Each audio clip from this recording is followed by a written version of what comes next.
नमस्कार।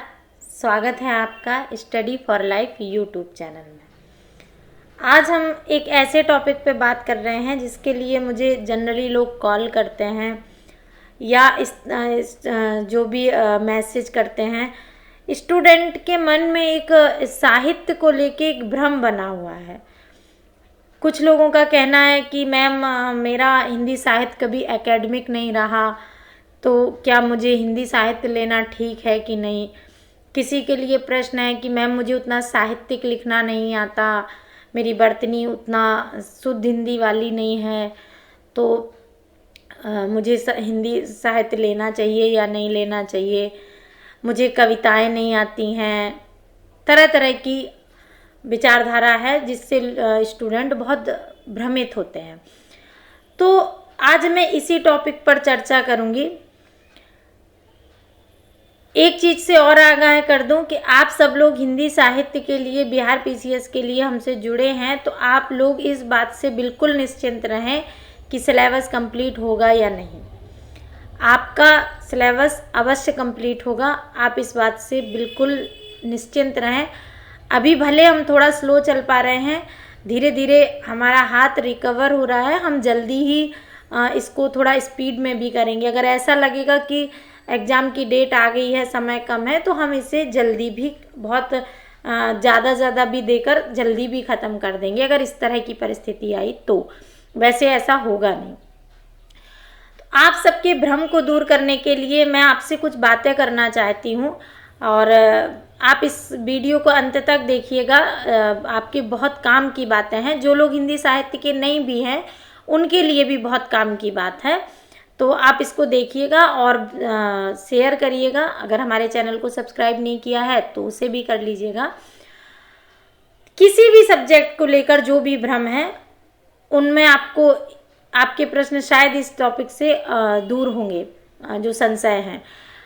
एक तो ये चीज़ कि बिहार पीसीएस ने अपने सिलेबस में कहीं भी ये नहीं लिखा है कि आपने जो सब्जेक्ट लिया है वो आपका एकेडमिक होना चाहिए। तो आप दूसरों के भ्रम में ना पड़ें। जब अगर आयोग को आपकी योग्यता एकेडमिक स्तर की चाहिए होती, खास तौर से ऑप्शनल सब्जेक्ट के लिए, तो वो ऐसा लिख देता कि आप वही सब्जेक्ट चुनिए जो आपने ग्रेजुएशन में रखा हुआ है। लेकिन उसने ऐसा नहीं कहा। उसने कहा है कि आप कोई भी सब्जेक्ट चुन सकते हैं जो आपको पसंद हो। तो पहला भ्रम तो ये मत पालिए कि मेरा एकेडमिक में कोई सब्जेक्ट नहीं है तो मैं उसे बीपीएससी में नहीं रख सकता। आप उसे रखिए। अगर आपकी उसके प्रति समझ ठीक है तो आप उसे रख सकते हैं। दूसरा जो साहित्य को लेके भ्रम है कि मैम मुझे साहित्यिक लिखना नहीं आता, मुझे ये लिखना नहीं आता, मैं कैसे लिखूँगा। तो ये चीज़ जान लीजिए कि आपको साहित्यिक लिखना नहीं आता, कोई बात नहीं। आप पीएचडी नहीं कर रहे हैं, आप सिविल सेवक बनने जा रहे हैं। आप प्रोफेसर बनने नहीं जा रहे हैं, आप सिविल सेवा में जा रहे हैं। आपको भाषा की सामान्य समझ आवश्यक है, ना कि आप उसमें प्रोफेसर बनेंगे, डॉक्टरी कर रहे हैं। आप ऐसा नहीं कर रहे हैं, पीएचडी नहीं कर रहे हैं। दूसरी चीज़, आपके पेपर में स्पेशली ये क्लॉज लिख के आता है कि आप सभी प्रश्नों के उत्तर यथासंभव अपने शब्दों में दें। तो अपने शब्दों में देना है। दूसरी चीज़, हम इधर उधर आंसर खोजते हैं। आंसर हमेशा हमें वही सब्जेक्ट जिस चीज़ का प्रश्न होता है उत्तर भी हमेशा उसी चीज़ में मिलता है हमें। तो आप दूसरी चीज़ ये देखिएगा कि जो साहित्यिक लिखने का भ्रम है ये इस बात से भी खत्म हो जाता है कि पेपर बताता है कि आप अपने शब्दों में उत्तर दें। दूसरी चीज़, आप शुद्ध हिंदी किसको कहते हैं। हिंदी ने जो शब्द अपने अंदर अपना लिए हैं वो हिंदी के शब्द हैं, उसमें कहीं कोई समस्या नहीं है। शुद्ध हिंदी, अगर आप तत्सम हिंदी को शुद्ध हिंदी कहते हैं कि जो तत्सम शब्द हैं, तो तत्सम शब्द लिखना, संस्कृत तो लिख नहीं रहे, आप हिंदी लिख रहे हैं, तो हिंदी सिर्फ तत्सम शब्दों से तो लिखी नहीं जा सकती।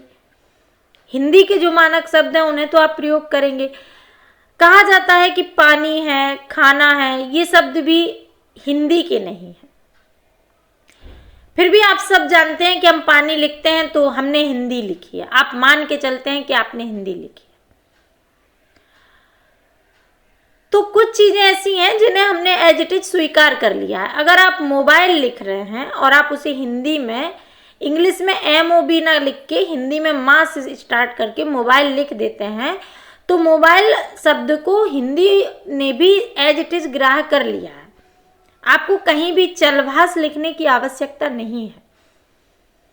आप दूरभाष, चलभाष इस तरह के प्रयोग ना करते हुए, दूरभाष का तो प्रयोग फिर भी कहीं कहीं होता था, चलभाष का प्रयोग कहीं नहीं होता है। आपके लिए मोबाइल शब्द ही यूज होता है और आप मोबाइल आराम से हिंदी में लिख सकते हैं, आपका गलत नहीं होगा। तो इस तरह के भ्रम ना पालें। दूसरी चीज, महादिग्गज कवि सूर और तुलसी किस भाषा में लिख रहे हैं? सूर ब्रज में लिख रहे हैं, तुलसी अवधी में लिख रहे हैं, ब्रज में भी लिख रहे हैं, लेकिन बड़े कवि हैं हिंदी के। क्या उनके में बहुत साहित्यिक भाषा है? नहीं है। कबीर को तो पढ़ना ही लिखना नहीं आता, फिर भी वो हिंदी के महीने कवि है। तो हिंदी में भाषा से अधिक भावनाओं को महत्व दिया जाता है। अगर आपने सही लिखा है, उदाहरण सही लिखे हैं, हाँ, अगर आप बहुत बर्तनी अशुद्ध लिख रहे हैं तो ये क्षमा योग्य नहीं होता है। एक आध बर्तनी चल जाती है। अगर आप अधिक अशुद्धियाँ करते हैं बर्तनी के स्तर पर, तो ये न सिर्फ हिंदी साहित्य में बल्कि किसी भी सब्जेक्ट में, GS में भी क्षमा योग्य नहीं है। तो ये भ्रम आप मिटा दीजिए कि आप साहित्यकार बनने जा रहे हैं, आप सिविल सेवक बनने जा रहे हैं और उसके लिए जितनी भाषा की आवश्यकता होती है उतनी आपको आती है। बर्तनी शुद्धि पर ध्यान दीजिएगा। राइटिंग ऐसी हो कि एग्जामिनर पढ़ सके, पढ़ने का प्रयास कर सके। ऐसा ना लिखें कि लिखने के बाद उसे आप ही पढ़ने में असमर्थ हों। ऐसी राइटिंग में नंबर नहीं मिलते, क्योंकि लोग पढ़ना ही नहीं चाहते। आप सुंदर लिखेंगे, हम ये नहीं कहते कि आप बहुत सुंदर राइटिंग लिखें, लेकिन राइटिंग पढ़ने योग्य हो। कम से कम टीचर जो कॉपी चेक करेगा वो कॉपी देखे, वो पढ़े, तो उसे ये ना लगे कि क्या लिखा है, क्यों पढूं मैं इसको।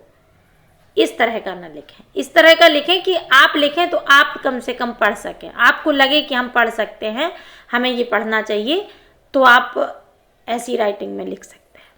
मैंने सुलेख को भी सुधारने का एक वीडियो बनाया था, आप उसे देख सकते हैं।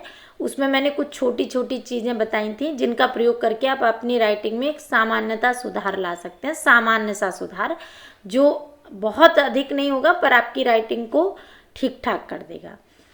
तो इस तरह के कोई भ्रम ना पालें। आपका एकेडमिक बैकग्राउंड है या नहीं है, ये किसी भी सब्जेक्ट के लिए कोई महत्व नहीं रखता। दूसरा, एक और बात,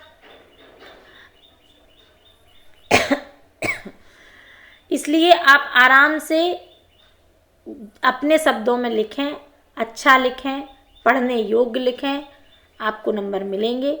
एकेडमिक बैकग्राउंड के भ्रम में ना रहें, शुद्ध हिंदी, तत्सम हिंदी के भ्रम में भी ना रहें। तो आशा है आपको ये वीडियो देखकर जो भ्रम है वो दूर होंगे। धन्यवाद।